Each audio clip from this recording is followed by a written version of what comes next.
It's time for all your local high school football scores and highlights. It's Touchdown Friday Night with Kenny Hawkins and Kane O'Neill. Brought to you by McDonald's, Food City, Champion Chevrolet, Marsh Propane, Wild Wing Cafe, and Kingsport Concrete. It's Touchdown Friday Night.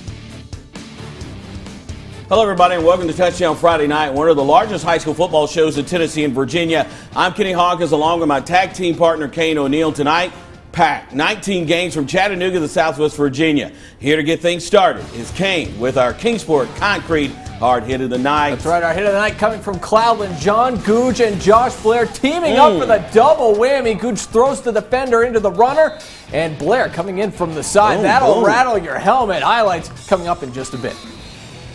All right, thanks a lot, Kane. We start in the Model City, where Dobbins Bennett wrapped up the Region 1 6A top seed last week with a win over Jefferson County. That meant they got a chance to stay at home in the opening round and face Unicoi. As we head to J. Fred Johnson Stadium, Grant Clark was coaching in his 300 game at DB, and he turned this horse loose early. Ian Hicks, Tdfn Player of the Week, takes a handoff, hurdles his way over to the defender into the end zone to give the Indians an early 7-0 lead. Next possession, it's Hicks again, this time going through the defenders, taking 3 of them into the end zone with him for a 14-0 lead. And if it ain't broke, why fix it?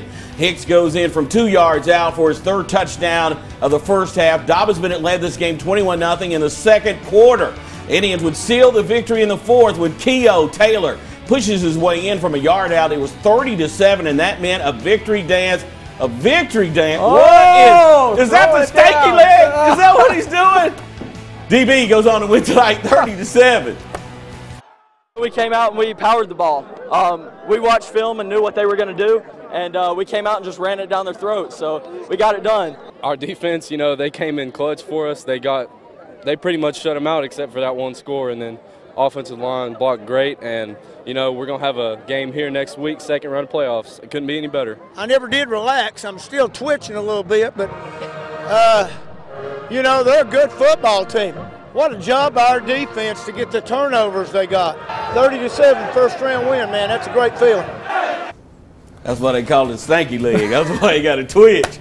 DB wins tonight, that final 30-7 at Unicoi, and it was Farragut beating Cleveland 42-28. Science Hill on the road against Bradley Central, the Bears tonight. The Bears on the board first. Fourth quarter, Adam Mullins with a nice 11-yard run over the right side, running over toppers to get in the end zone. Now, second quarter, here come the topper, senior quarterback Jalen Adams. He gets loose for a 23-yard scoring jaunt, and it was 7-7 tie, but Bradley responds immediately. Nick Howell from 1 yard out, 14-7 Bears lead. Science Hill season would come to an end tonight.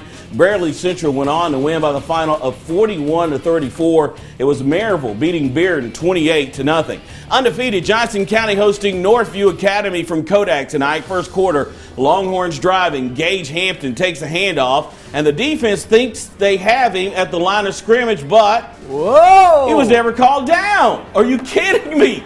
He tries it to the end zone for the easy score. Longhorns led 7-0. Then getting it done through the air, Nathan Arnold, another Tdfn Player of the Week, rolls out, throws it to Hampton, who makes a great one-handed grab for a nice gain. Then Arnold wants to go deep, lets it fly, but watch, it's intercepted. But the defender bobbles it up in the air, and Gage Hampton is there to grab it for the touchdown. That's Johnny on the spot. Then again, Arnold through the air tosses it to Bud Eisenhower, who keeps his legs moving, gets it to the end zone. Johnson County holds off Northview in a close one tonight. Check this out.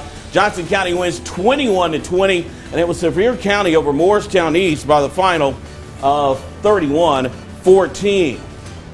In 5A tonight, Knox Central came to Gray to face Daniel Boone. It was a defensive struggle as it remained scoreless until Central put together a drive in the first quarter.